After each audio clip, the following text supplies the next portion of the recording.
had enough. Let's run, Rem. You and I can't stay here. We shouldn't be in this country. Subaru's chest began to ache.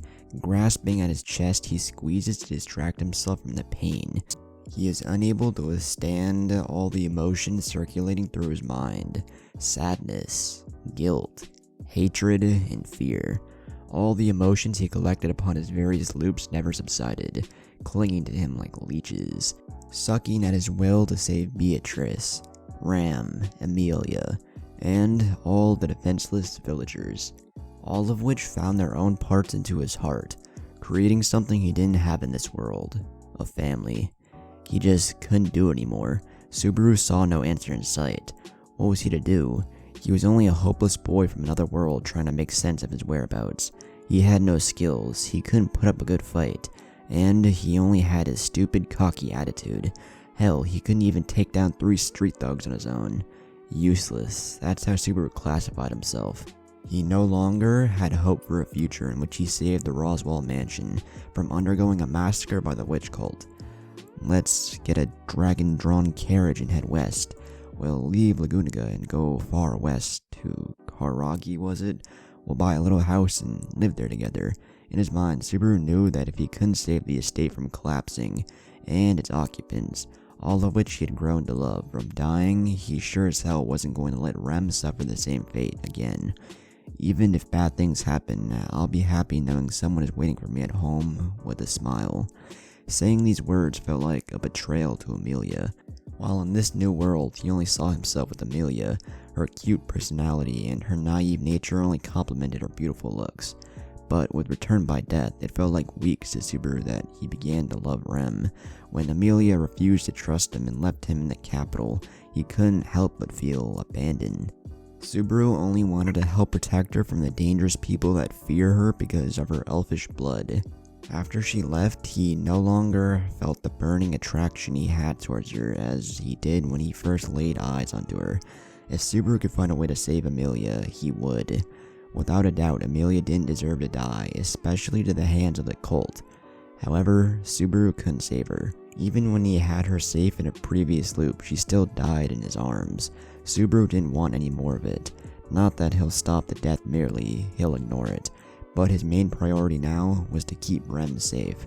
She was his staple, the only thing keeping him together. He internally vowed to keep Rem alive since the first time he saw her dead, lying in a pool of her own blood in the garden of the Roswell mansion. Since he couldn't save Rem while pursuing the witch's cult, he only came to one conclusion. Please, run with me, Rem. Yelling out these words, Subaru bent his upper body forward, in a bowing position, refusing to look up at Rem, fearing for the worst. Subaru. All these words, Subaru lifted up his head to look at the source of where the angelic voice came from. Rem looked back at Subaru with blue eyes full of wonder. The soft wind blew her short blue hair to the side, her black and white maid uniform shifting slightly in the wind.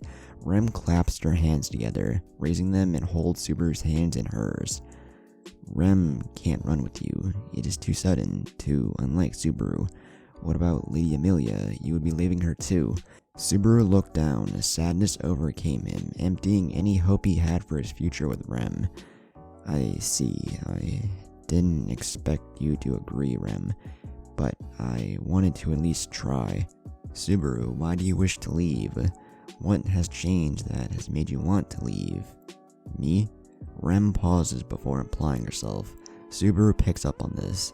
He didn't want to leave her. Was she not listening? In a surge of emotion, Subaru stepped back, let go of Rem's hands, and yelled, Rem, you're not listening to me. I don't want you to leave me. I want you to come with me. His voice was interrupted by sudden chokes and slowly became smaller until it was just a whisper. But why? What is so bad here? Everything. Subaru needed an answer, but he couldn't tell her the truth. She either wouldn't believe him, go to the mansion and die, or she would believe him, run back to the mansion and die. Subaru had to save her. He wanted her and needed her because Subaru wasn't sure he could survive all on his own. If it came to that though, he would just kill himself and start over. A lie. He needed a lie. Nothing is bad here, lie one. I need to leave for a while. I don't know how long though. I just don't want to see Amelia for now, lie two. I want to find out how to get back to where I came from. My home. That wasn't a lie, but it did pop up in his head. Subaru, do you miss your family? Rem reapproached Subaru. He didn't back away. Yes, I do too, so I understand how Subaru feels. Perhaps some time away from Laguniga is what Subaru needs. What will you do when you get to Karagi? At this point, Subaru wasn't sure Rem was coming, so as his voice described his plan to get a manual labor job and live in Karagi for a year or two, his brain was thinking of different ways to end his life quickly. Rem gave her own opinions of Subaru's plan. Subaru will not be able to survive alone with such low education in the written language. But Subaru is very sad, so time off would do you good. Maybe Rem will accompany Subaru until he's ready to come back. Rem says the last few words into her cupped hands, all the while a blush started to form on her cheeks. This caused Subaru's mind to do a complete 180. What? You will? Rem, you have no idea how happy this makes me. Subaru hugs Rem, who in return burrowed her cheek into his chest. When they unlatched from each other, Rem advised they go back to Krush and asked her to inform Roswell to take them back to the Roswell mansion, to inform them of their decision. Subaru, however, knew that once they arrived at the mansion, everyone would be dead. We can't! Subaru's sudden outburst surprised Rem. Why not? Because if we go there, I might see Amelia, and I don't want to see her. Then I'll go inside and inform Master Roswell, and you can wait in the carriage at the mansion's gate. But I don't want you to leave me.